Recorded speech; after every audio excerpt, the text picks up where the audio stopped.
ఓ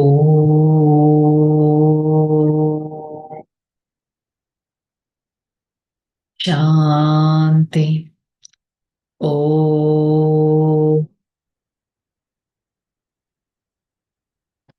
శాంతి. ఓ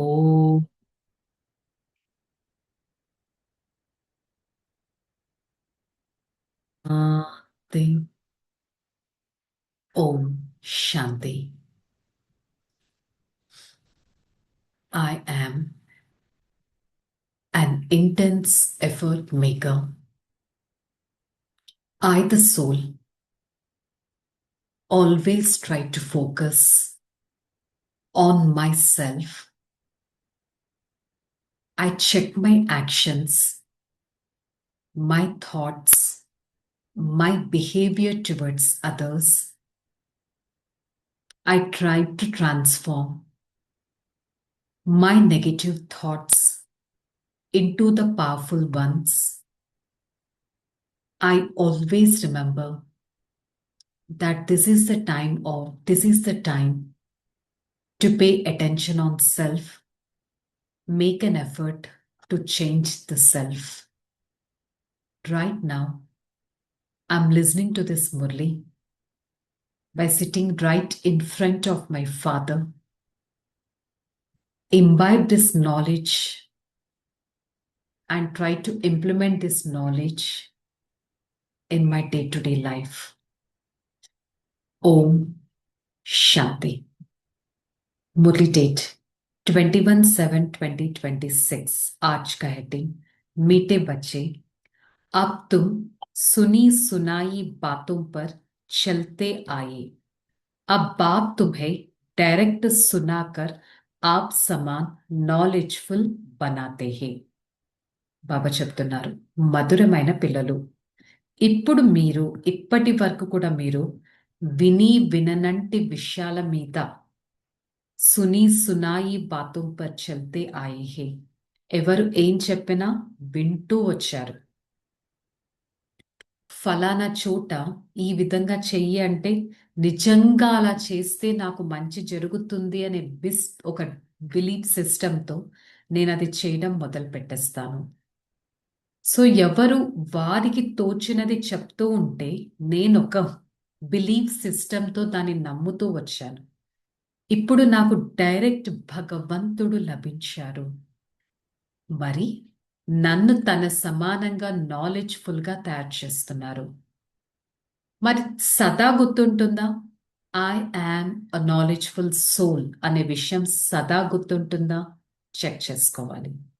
ప్రశ్న, अच्छे पुरुषार्थी बच्चों की निशानी तथा उसकी अवस्था का गायन क्या है? अच्छे पुरुषार्थी बच्चे मदर फादर को पूरा पूरा फॉलो करेगा, अपनी जीवन पर थरस खाएगा, पूरा पूरा अटेंशन रखेगा, थोड़ा भी समय निकाल बाबा की याद में जरूर बितेगा। उसकी अवस्था का गायन है अचल, अडोल, स्थिर। उन्हें महावीर कहा जाता है। మంచి మంచి పురుషార్థి, ఇంటర్న్స్ ఎఫర్ట్ మేకర్స్ అంటారు. ఎంతో వాళ్ళకు వాళ్ళు చేంజ్ అవ్వడానికి ఎంతో ఎఫర్ట్ చేసేవారు. వారి గుర్తులు ఏంటి? వారు కంప్లీట్గా మురళిలో ఏది వస్తే అది ఫాలో అవుతారు. వారు వారి జీవితం పైన ఎంత దయ చూపిస్తారంటే, నేను మంచి పాత్లో నడవాలి, నా లైఫ్ని నేను వేస్ట్ చేసుకోకూడదు అని ఎంతో అటెన్షన్ పెడతారు. ఎంత సమయం లభిస్తే, కొంచెం సమయం లభించినా బాబాని స్మృతి చేయాలని మెడిటేషన్లో ఉంటారు. వారు సదా అచంచలంగా, స్థిరంగా ఉంటారు, నిశ్చింతంగా ఉంటారు. అలాంటి వారిని మహావీరులు అంటారు. సిచ్యువేషన్ వస్తే చంచలత్వం అయిపోవడం, సిచ్యువేషన్ వస్తే కదలిపోవడం, సిచ్యువేషన్ వస్తే చింత అనే దానికి వెళ్ళడం, సిచ్యువేషన్ వస్తే నిశ్చింతత అనేది వదిలేసి మనకి మనమే డిస్టర్బ్ అయిపోయి ఇతరుని డిస్టర్బ్ చేస్తున్నామా? అలాంటి స్టేజ్లో ఉన్నాను నేను అంటే నాకు నేను చేంజ్ చేసుకోవడానికి ఏ ఎఫర్ట్ పెట్టనట్టు. भोलानाथ से निराला। भक्ति मार्ग की दुनिया सिर्फ गाते ही। तुम बच्चे समझते हो, भक्ति मार्ग में हम ही गाए थे। भोलानाथ सन्मुख है, भोलानाथ अक्षर भक्ति मार्ग का है। ज्ञान मार्ग का अक्षर है शिव बाबा। ఒక పాట ఉంది. భోలానాథుడు కన్నా అతీతమైన వారు ఇంకెవ్వరూ లేరు. ఒక్క భగవంతుణ్ణి కోపం వచ్చినా, ఇష్టం వచ్చినా అన్నీ అనేస్తూ ఉంటాం.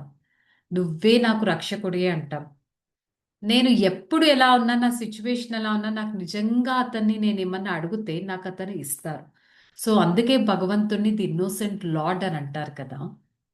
మరి భోలానాథ్ సే నిరాలా కోయి బి నహి అనే పాట యాక్చువల్లీ భక్తి మార్గానికి చెందినది.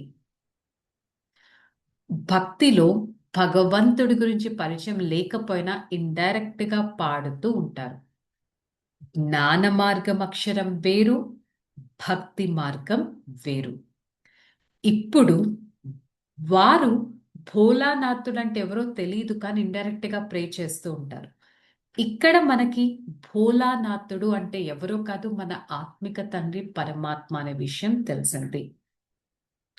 वह समझते अनादि बने बनाए ड्रामा प्लान अनुसार अब संगम युग पर बाबा को आकर हम पुरुषार्थ कराना ही है.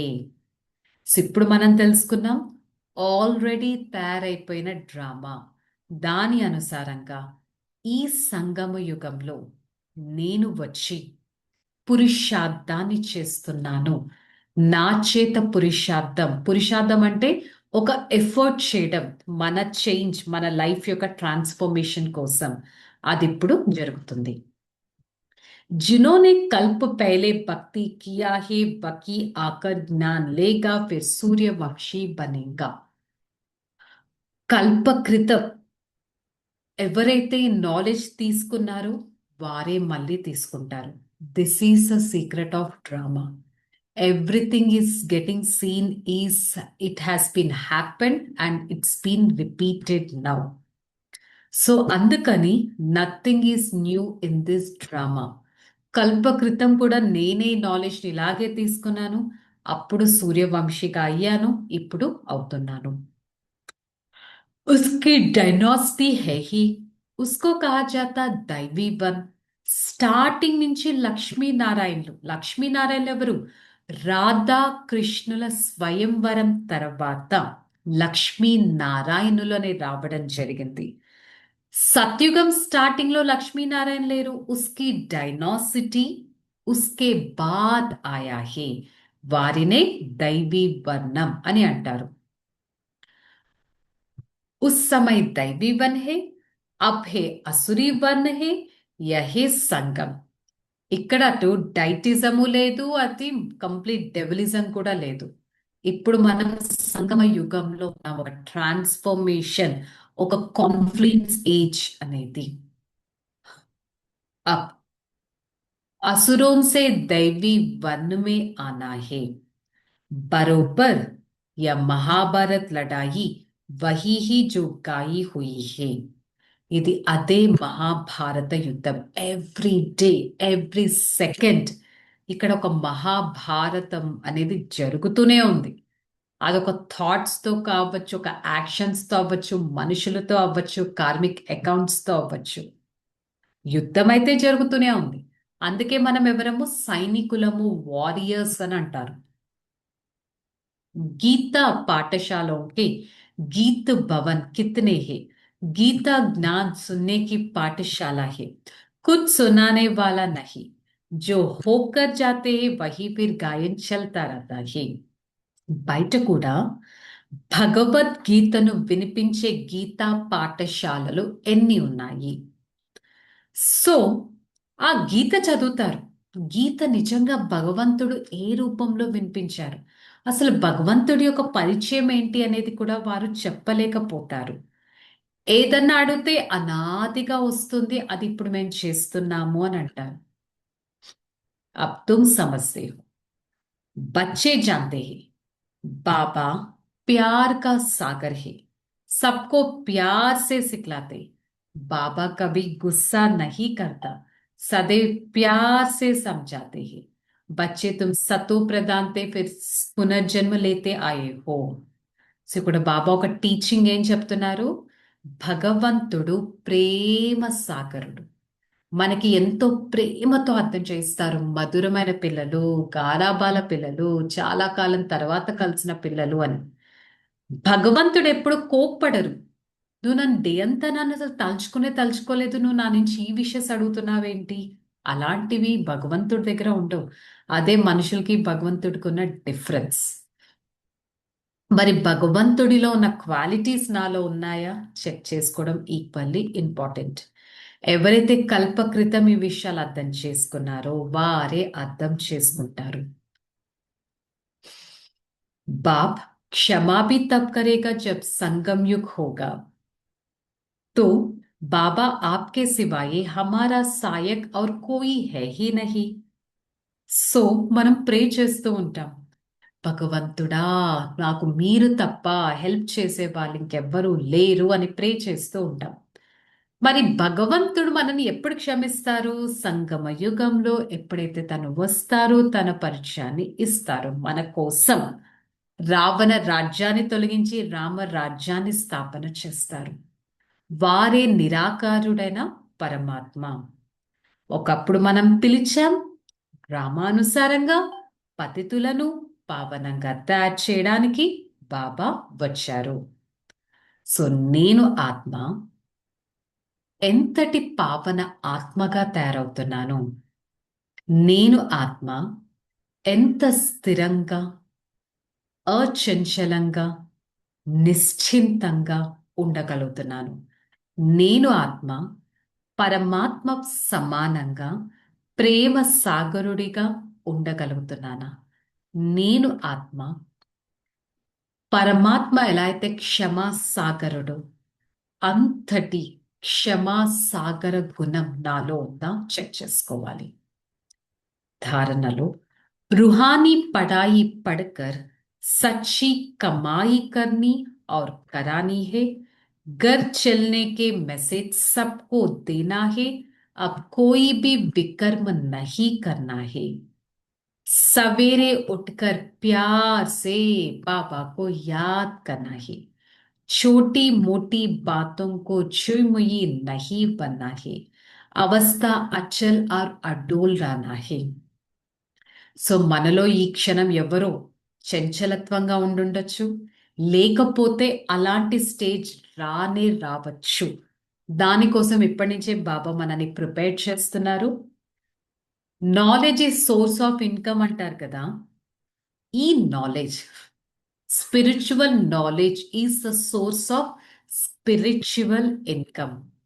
సో ఈ నాలెడ్జ్ నేను వినాలి, అక్యుములేట్ చేసుకోవాలి, ఎంతో సంపాదించుకోవాలి.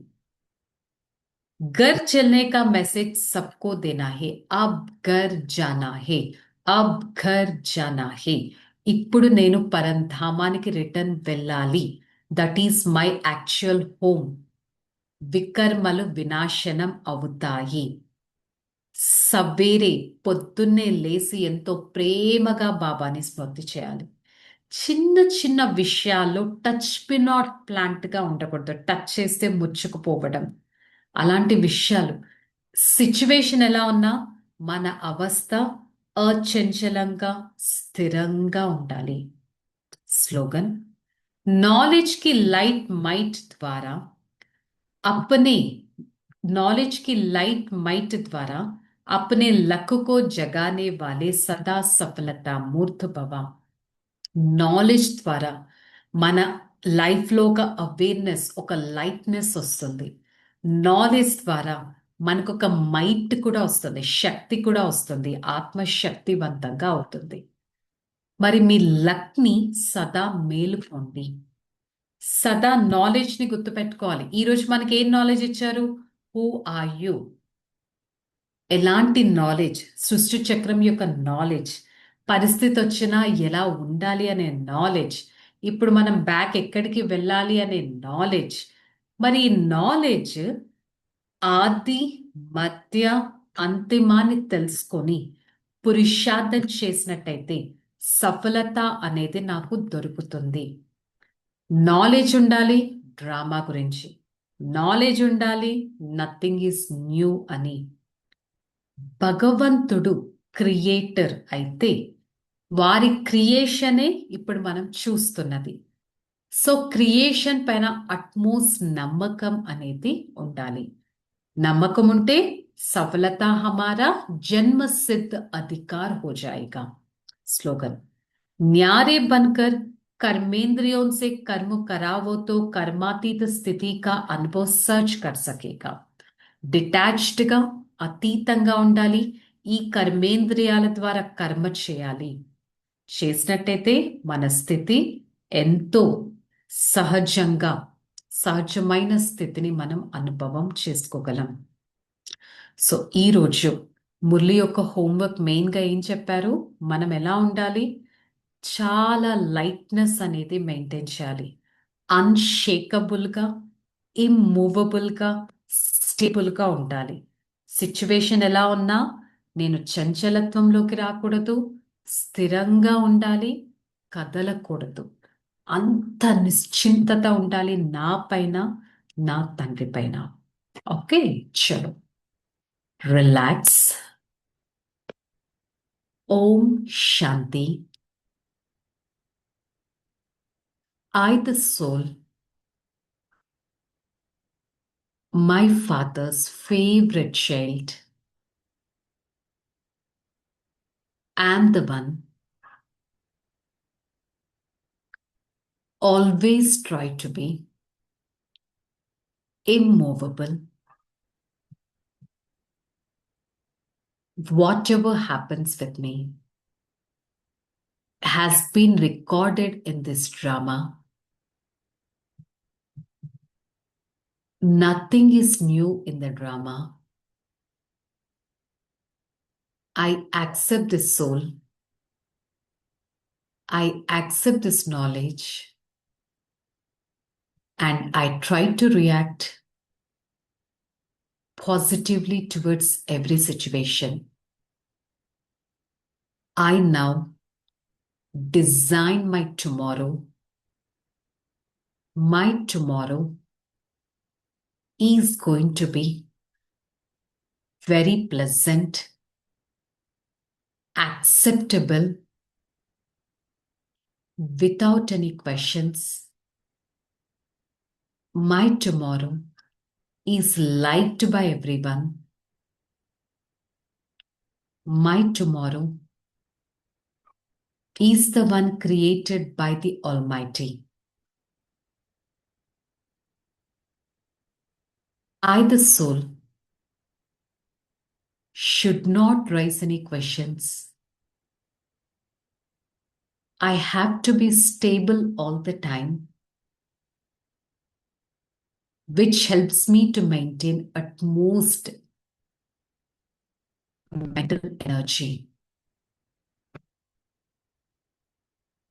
I am the God's favorite child.